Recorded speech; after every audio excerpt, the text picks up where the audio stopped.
Can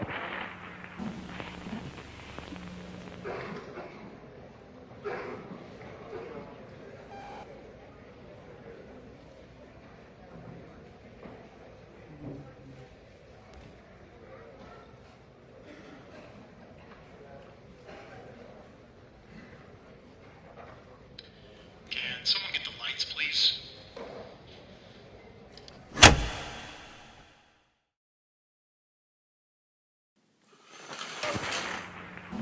The Garage Journal Communications Control Room at Atomic Space Center. It's been a bustling place the last few weeks. As we built the BF MFT, the engineers in Mission Control sat at their consoles and at the ready to field questions from all over the world. Since that time, those questions have been filtered and condensed by experts in their fields, and today we will attempt to answer the resulting queries. So, let's get started. Our first question comes out of Norman, Oklahoma, USA, and asks, what is the capacity of the BF MFT, and does the enormous width come with any trade-offs? 44 inches, but I more typically work with the fence in this position, and this gets me about 30 inches of capacity, which for 99% of the work I do is great. And what this does really is it allows me easier access to the flip stops and the fence, and when I'm making a cut, I don't have to reach nearly as far across the table to complete that cut. And as a side benefit, I have half my table still open for other operations, so I can do sanding over here, glue ups, things like that, and keep my cutting surface completely open if I need to make more cuts. There is some issues, however, to having an MFT that's just this big. And the biggest issue I've found thus far is the fact that lifting the pivot and getting the guide rail out of spot takes quite a stretch. And I'm 6'3", so this is easier for me than it would be for most, but it's still excessive, right? If I'm doing a lot of repetitive fast operation cuts, that action can quickly become annoying. So I don't think that this is a problem without a solution. And in fact, I'm going to make this happen one way or another. This pivot's going to get a ball detent at about 45 degrees. And so what this will do is, when I get the pivot to 45 degrees, it'll stop and hold itself there. I can work with my workpiece, grab the pivot, and bring it back down. So yeah, there are some limitations to a table this big, but I think the advantages far outweigh those limitations. Question 2. What is the purpose of the gap between the BF MFT benchtop and the pan that protects the sustainers below? Asked by Sam Jackson from Washington, D.C., USA. So the gap on a typical MFT table is around 3 inches tall. Mine's only at about 2 3/4 inches, and I'll get to the reasons why later. But let's talk about the gap itself first. It's basically used primarily for fixturing and jigs. So I'll use a really simple example, and that's just a dog. So a dog goes in the dog hole, and you have a speed screw so that you can get to the bottom of the dog hole, and once you find it, screw it in to really secure the dog in the table. And of course, a secondary reason is when you have all these dog holes on a bench top, you got to have access to the pan down here to clean the sawdust and things like that out. So mine, like I said, is a little bit, I don't have quite the clearance that most MFT tables have. And the reason why is I knew I wanted a Sys 3, a Sys 2, and a Sys 1 stacked because I guess just the way I work and the tools I have, that works best for me. And in order to have this tabletop be around the same height as a stock MFT and have room for this amount of sustainers, I had to have give somewhere, and I gave on the gap. So for some people that do a lot of fixturing and need access to the bottom of the table, this isn't ideal because it really limits your access to the middle dog holes in the table. But for me, it really hasn't been a problem. I don't really use a lot of jigs or fixtures that require access to the bottom, so I really haven't noticed any issues at all with it. Question 3 comes from Edwin Bergstrom in Sweden. He noticed that we machined the BF MFT legs for clamp clearance and wondered on the Garage Journal as to why. Working on the edge of a panel, I have a pretty simple setup. I take the clamp, slide it into my side rail, and then I take the panel itself and kind of trap it between my body and the edge of the bench and then get a clamp on it. And I've been doing this for as long as I've been woodworking, which is all of about 2 years, and this has worked fine. But traditional workbenches have a peg system on the legs that makes a setup like this a lot easier to do and a lot more stable. So I wanted to integrate something like that into this bench. So what I did was I got to my scrap bin and I got a 5/16 inch bolt, an aluminum spacer, and some knobs. I'm not sure what they came from. But these slide into my legs, and then I can clamp them down. And once these are clamped down, it just gives me a platform where I no longer have to use my body weight. I just put the panel on, get my clamp, now I'm good to go. I can do it with one clamp instead of two, and it's just a nice, stable platform. And this is not a big deal, obviously, but it's just one of those little details on a workbench like this that makes life just a little bit easier. Question 4 comes in 2 parts from Travis Coates in Midland, Texas, USA. He asked if finishing the BF MFT top after the dog holes were cut fouled the dog holes in any way. Also, he wonders what bench dogs are best. I've actually been asked about the finish on the bench quite a bit. You might remember from video 2 that I used somewhere along the lines of 20 coats of a thinned down 50-50 mix of hand rub poly and thinner. And the reason I did that was that I wanted to get as much of that poly inside the MDF, soaked inside the MDF as I could to create as hard of a surface as I could. But that also had a side benefit. Since I didn't coat the insides of these dog holes directly, any of the poly that did make its way in there just got soaked up by the MDF. And as a result, I haven't had any fouling issues. All of my dogs fit just fine. And speaking of dogs, I own dogs from just about every manufacturer on the market. The first set I got actually came in a Festool clamp kit, and they're aluminum, Festool branded, anodized black, really nicely made. But one of the things that causes me pause is that they don't fit quite as snug in the dog holes as I'd like, even on my Festool branded MFT. And because of that, I don't use them that often. I also have various dogs from benchdogs.uk, and these fit fantastic. They're nice and tight, there's no play at all, and they come in a variety of sizes, and even one of those adjustable stop dogs.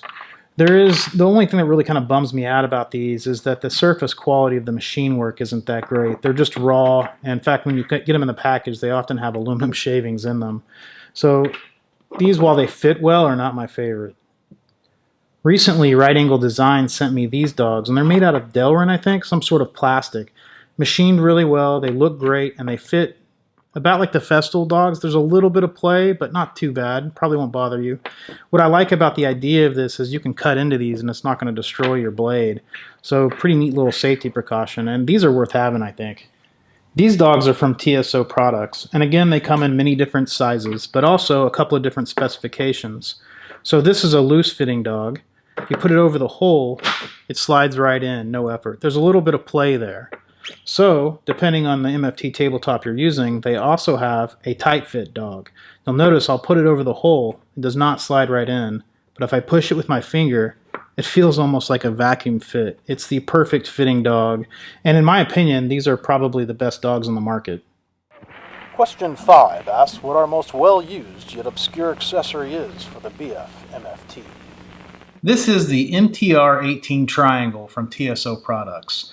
And essentially what this is just a really versatile squaring tool. You might have noticed in one of my earlier videos that I use the triangle to square my guide rail to my fence. There's pins that you screw into the triangle itself to give you the added height you need to do that. There's also a plate that you can screw into the base, which turns this into a really large 18-inch speed square. But there's one other functionality to this triangle that really makes it for me. I work in a shop full of cars. I'm not a woodworker by trade. This is a hobby, and sawdust is my absolute enemy in my environment. And because of that, I don't have a chop saw. Dust from chop saws is really hard to control, and I don't want to fight that. And essentially, this replaces the chop saw for me. Let me get this thing set up, and I'll show you exactly how it works. It's pretty simple to set up, actually. It works off the dog holes. And so you take your triangle, put it over the dog holes itself, get it mounted. Okay, so now the MTR18 is mounted to my workbench, and it's just located with a couple of tight-fitting dogs. This essentially becomes my fence now, but it's adjustable. So let's say I want to make a 45-degree miter. I just move the degree window to 45 degrees, and there's a drop-in pin that locks you accurately into that measurement, and there we go. Then you take your workpiece, slide it up against the fence, and now you're making extremely accurate 45-degree cuts. It also works infinitely, really, between 0 and 90 degrees. So there's lock pin adjustments for 15, 22.5, 30, 60, 67.5, 75, and 90. But if you need something outside of that range, you simply go to it on the dial, like let's say 32 degrees, lock it in with this knob, and again, put your workpiece against the fence, make your cut, and you're there. This has been a game changer for me. I can't have a chop saw in this place and keep it dust free. With this, I'm able to do almost everything a chop saw can do, but I'm not dealing with the dust.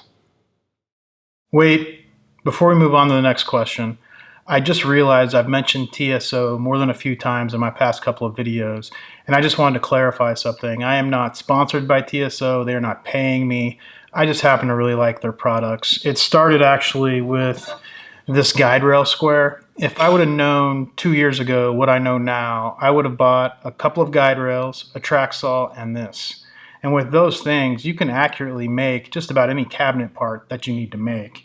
But it's the quality of this guide rail square that kind of led me down my TSO path. It's made similar to like something from Woodpeckers, and all of their other tools just sort of filled a niche that I needed in the workshop. It's as if TSO has somebody working there that does a lot of similar work to what I do. So take that to work for what it's worth. Your mileage may vary. I just wanted to clarify. All right, back to the programming. Question 6 comes from John Apple in Cupertino, California. He asks why the BF MFT utilizes sustainers and wonders if they are an efficient use of space. Sustainers are just an affordable and efficient way to store my tools. Seriously. Okay, so anyone that tells you that is lying. In fact, if you're a guy like me that works out of their shop, you're not mobile, and you're not doing job site work, you'd be hard-pressed to find a less efficient and more expensive way of storing your tools. As an example, here's the sustainer that holds my router. Obviously, it stores the router and most of its accessories, but all of this dead space is just wasted air. If I built a drawer instead of a sustainer port, I could easily store my palm router and other accessories as well in the same amount of space. And this inefficiency is true for most of the sustainers in my bench. So why do I use them? They look cool. I mean, it comes down to that, right? But there's actually another more functional reason. You know those old tool walls with the pegs that hold the tools and the outline of the tool, and you know where everything goes and everything has its spot and you can easily recognize if something's missing? I use sustainers as sort of a horizontal version of that. With a sustainer, I know where everything goes, I know where to put things when I'm done, and I know if something's missing. Now, arguably, it's not a very efficient way of doing that, but again, they look cool. What I don't advise is buying new sustainers. I use the sustainers that come with my tools, and in the rare instance that I need more storage, I just buy used. And all of this isn't to say that the BF MFT is full of wasted space. I actually use empty sysport spots to hold things like my scrap sandpaper bin, and I've recently been testing out the usability of this battery charging station that my daughter and I built as well. And I also have drawers. On the far side of the bench, I only installed the bottom sustainer slides, thinking this is the area I would store my taller Sys 4s and 5s. This left a dead space near the top, where I installed smaller drawers for things like hand tools and other accessories. I really like having little small storage areas like this that can flex with whatever project I'm working on. There's also my large drawers on the end of the bench. At this point, I've only gotten around to organizing my layout tools in the top drawer, but I think the bottom drawers are going to be pretty efficient as well. The middle one is going to hold things like parallel guides and the like, while the bottom will hold my pocket hole jigs as well as a few overflow materials. And this is cool. This is kind of a Tom Sachs inspired tray that my daughter and I built. It just slides on some rails in here.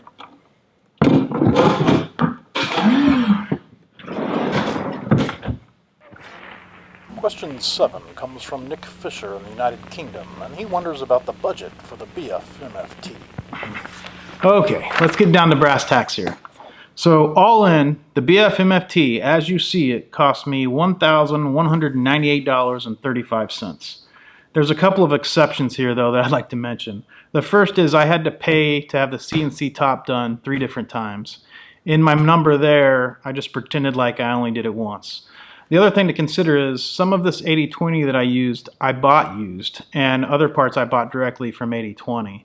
A lot of the plywood I used came from my scrap bin, so your numbers will vary. If you wanted to go cheaper, you could be patient and you could buy all of your 80/20 used. If you were impatient, you could spend a lot more money and buy it all new. I think my biggest expense, though, was the drawer slides, actually. There's a lot of drawer slides in this thing. Another thing to think about is I think a Festool MFT3 is $720. You could build a similar size table out of 80/20 with a similar construction style with storage underneath and everything else, I bet for well under $500. So as a technique, as a building kind of platform for these kinds of tables, this is actually pretty affordable given the other options on the market. And as far as usability goes, man, I love this thing. It's worked so well for me, and I've been using it probably 2 months now. I don't know how I got by without it. And our last question comes from William Clapp from Washington State. He asks when and if plans for the BF MFT will be made available to the public.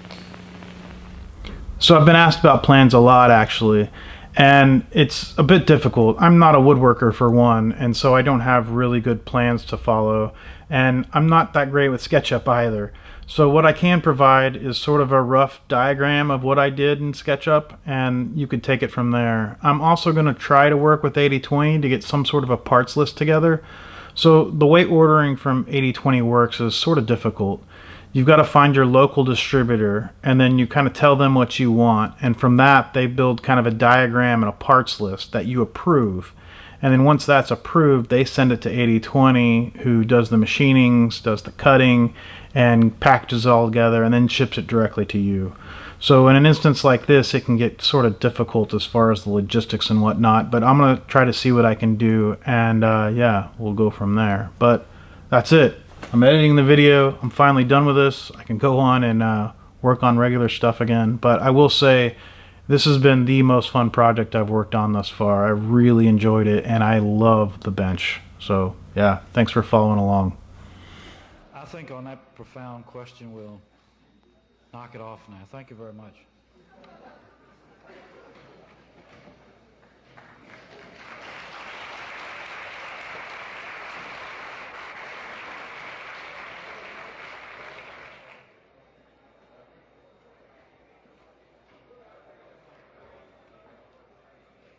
I don't know how the networks are going to feel, but I'll tell you one thing, there's no good news.